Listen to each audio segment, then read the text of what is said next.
It's not just signing its name to a plan, it's staking credentials too. The government acknowledges that housing is now in emergency territory, and today outlines spending of over €50 billion on bricks, mortar and infrastructure to address it. We are using every lever available to us, reforming many measures to address viability, reform planning and create a stable and certain policy environment.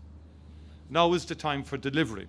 The plan focuses on removing the barriers affecting supply of essential housing across the country.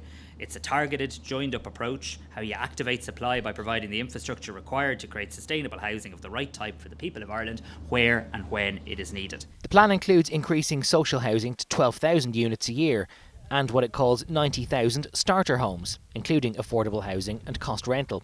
It also extends existing initiatives like Help to Buy and scales up funding to buy private housing for those in long-term homelessness.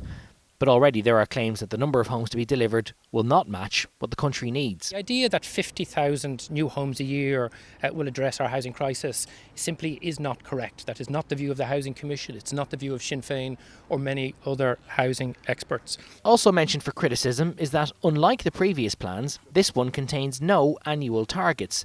Instead, there are only aggregate figures for over 6 years.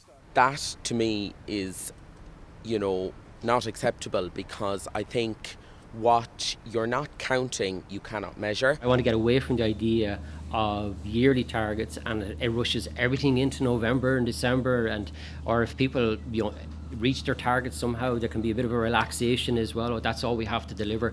We have to scale up. 300,000 units, it says, is not an upper limit, but given doubts about whether this year's now abandoned target of 34,600 would be met, the target requires an average of over 53,000 homes every year for the next 5. Gavin Riley, Virgin Media News at Dunor in Dublin.